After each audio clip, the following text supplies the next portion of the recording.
fa nga xam ni it mooy zone CPI. ah bu fekkee ne ñoom defuñu luñu bu fekkee ne dañoo jàdd yoon nit boo jàddee yoon rek yoon dafa war a tegu sa kaw parce que au Sénégal ñoom ñun def lañ lu nekk à chaque fois ñun gis nañ des ministres yu nga xamante ne ñoom dañoo détourner les deniers publics bu ñu demee ba naan le fonds force Covid 19 ñun luñ ci détourné bariwut loolu dafa rusloo sos ci ay ministres. mais ils ont souligné des irrégularités quand même. non c'est ça c'est des irrégularités. bu fekkee ne yow say gestion am na ay irrégularités tu dois répondre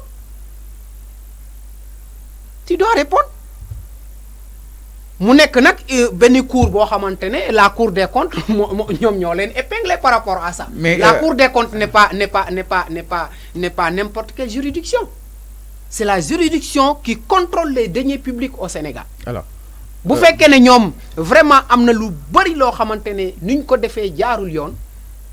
vraiment yoon dafa war a tegu seen kaw te ba léegi ñun ci cas boobu ñun gisaguñ ci duñ ci def dara ñun xam na ni duñ ci def benn jéego même bu ñu détourné woon plus de 100 milliards mu leer nañ ne ñoom dañoo détourné mais y a des acquis le fait que Cour des comptes génne lu mel y a des acquis xam nga ay parce que mu ne li si bañ a fekk non Fallou ay caaxaan la il pouvait l'éviter quand même le premier ministre il a convoqué ici une réunion soi-disant avec ce qu'on appelle les acteurs ou la société civile pour ñu discuter waxtaan par rapport à qu'est-ce que la société civile a à faire avec ça la Cour des comptes épinglé nañ leen mais le procureur n'a qu'à faire son travail c'est aussi simple que cela comme niñ koy defee ci ñeneen yi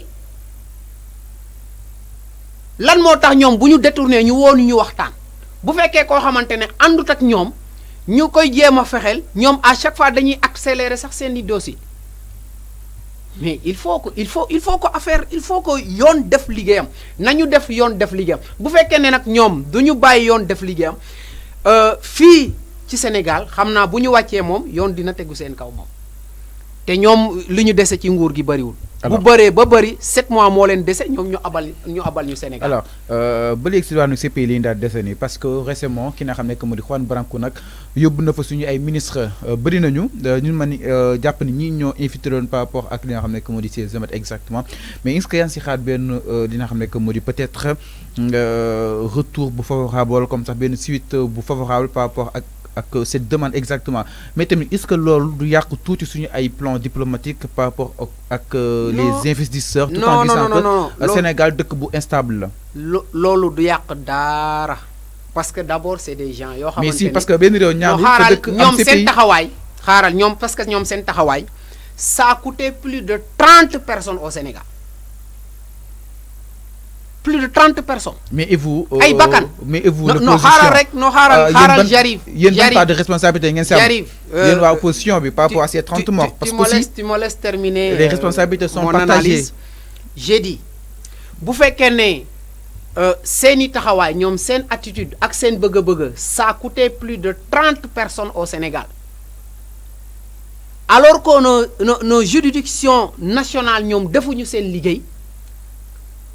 suñu dëkk Sénégal dafa ratifier ay conventions internationales en matière de droits humains mais quand même on a le droit de porter plainte au niveau international juste là nous on ne fait que faire et suivre ce que la loi nous donne de faire. mais suñu avocat su nga ko defoon mu neex mais quand même ñu gis benn avocat français. non le mot que peut-être Sénégal bëgg a détaché wu c'est la France dafa am lu ma la wax sànq.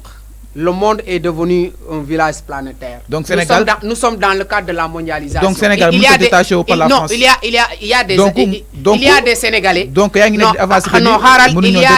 y a des Sénégalais qui travaillent au niveau du barreau de Paris. Okay. C'est ça, non? Mais il y a des Sénégalais qui sont dans des universités étrangères et autres. Et pourquoi le Sénégal doit s'isoler par rapport à ça? Non. On a des accords qui permet à ce que un avocat boo xamante ne dafa nekk Sénégal ñu woo ko au Mali on sait qu'il y a beaucoup d'avocats qui sont très pertinents au Sénégal. À savoir Clédor Ly et d'autres d'ailleurs ñi nga xamante ne ñoom dañuy plaider au niveau de l'Afrique dañuy plaider au niveau de l'Europe et pourquoi pas les avocats de la France ou les autres pays africains ou autres n'ont pas le droit de plaider pour un client au Sénégal boo xam def leen wóolu. C'est juste cela parce qu'il y a des conventions. Mais quand même il y a des principes cet avocat qui permettent évidemment à avocat d'un pays à un autre boo xamante ne ratifié nañ ay convention moom vraiment mu mun a plaider pour un autre. mais xam na loolu bañuñu ko je ne vois pas que xam na loolu bañuñu ko mais aussi cet avocat dont tu fais référence di ki nga xam ne que moo di Juan Branco gis na poste yi nga xam ne itam mu ko doon bind di ko jëmal li nga xam ne moo di ce président sénégalais yi. oui mais est-ce que ce n'est pas parce que l'avocat il est pertinent? Je sais que l'avocat il a fait un travail extraordinaire. Et il maîtrise aussi les textes au Sénégal. Il y a des avocats sénégalais qui maîtrisent aussi les textes en France. Parce que si nous avons beaucoup de barreaux Paris, c'est parce que nous savons les procédures pénales au niveau de la France et dans les autres pays. Comment Clédorli peut plaider en Gambie ou plaider au Mali sans pour autant maîtriser leurs textes? Ce n'est pas possible. Ce n'est pas possible. Alors. Donc, c'est juste pour te dire que nous, l'union def, dans la lerne du 1er au 3, li fi xew Sénégal, nous ñep xamna né c'est la responsabilité de qui? Ouais, légui wax ma légui aussi les responsabilités partagées. Xam nga ñom ils nous ont habitués à des expressions ou des termes, des forces occultes, des terroristes et autres. Mais man c'est la première fois dans l'histoire du monde man ma gis benn dëkk boo xamante ne c'est un pays de droit boo xamante ne les institutions sont extrêmement fortes man ma gis ay nervi ànd ak ay policiers ci ay pick-up ñu wàcc nervi di tirer alors que les policiers ou les gendarmes n'ont pas le droit de tirer wala tirer wuñu en tout cas man li ma gis gisuma benn gendarme boo xam dafa tirer bu fe mun na am nag gisuma benn policier boo xam dafa tirer mais je vois des nervis qui étaient avec ces forces de défense et de sécurité et qui tiraient sur les populations. Qui étaient? Pourtant, oui, la police il était avec eux. Pourtant, la police l'a démenti. Non, xaaral Fallou xam nga ñun. Pourtant, la réaction de la police oui. N'a pas tardé. Je pense que la police vraiment lu mu def erreur bu mag la police c'est conférence de presse bu ñu def vraiment ça n'honore pas la police sénégalaise non ça n'honore pas la police sénégalaise. Des enfants de 5 ans boo leen laajoon lan moo xew Sénégal ci moment boobu dañ la koy wax et c'est dommage que les médias internationaux à partir ñom ci sen vidéo bu ñu publier ci lañu démentir suñu police loolu dafa ruslo. Je suis un Sénégalais, je respecte et je serai toujours tout simplement en lieu et place pour défendre les institutions de la République sénégalaise. Mais si je dis ñi nga xamantene ñom ñoy incarner évidemment ces institutions, c'est ce qui sont à la tête de ces institutions. Ñu ngi woné attitude yo xamantene ça n'honore pas le Sénégal. Mais nous devons se poser des questions et on doit s'indigner de cela. Ce n'est pas parce que vous dirigez une institution sénégalaise que vous devez wax lu la neex wala ngay def lu la neex. Ce n'est pas ça.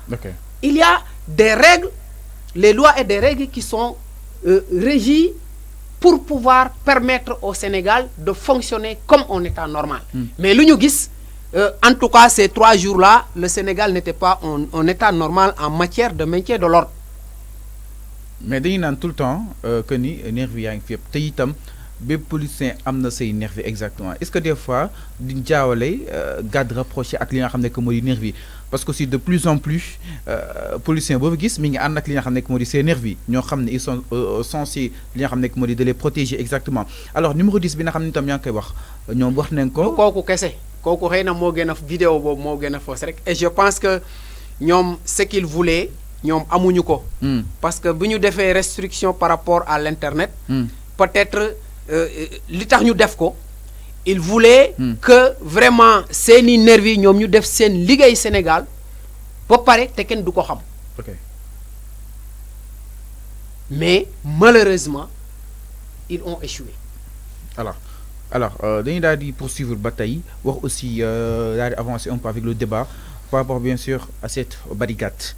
Après li nga xam ne que moo di justement seen ay leaders au sein de la coalition Yewwi Askan Wi Khalifa Sall Sonko Babacar Diop et tant d'autres ñëpp ngi dem li nga xam ne que moo di vers les médias internationaux sans que une instante peut-être pour démentir li nga xam ne itam peut-être suñu autorité ñu ngi ko fay daal di yóbbu exactement mais quand même ñu gis ni Sonko démb ñu laaj ko ma xam il est assigné wala justement il est détenu illégalement chez lui moom mu ne il est détenu illégalement chez lui et qu'il est un détenu politique du président Macky Sall exactement jàpp na ni du benn juge bi nga xam ni itam wàccee na benn ko ndigal peut-être pour mu daal di koy téye ci këram c'est-à-dire donc il est détenu arbitrairement alors kaddu yi nga xam ne itam yëkki na ko démb et que toujours il est barricadé toujours il est encerclé donte li nga xam ne que moo di peut-être caravane bi jeex na lépp jeex na mais quand même Sonko ba tey ñu ngi koy li nga xam ne que moo di encadré wala comme ñu koy encerclé est-ce que nekkul di li nga xam ne que moo di dund penam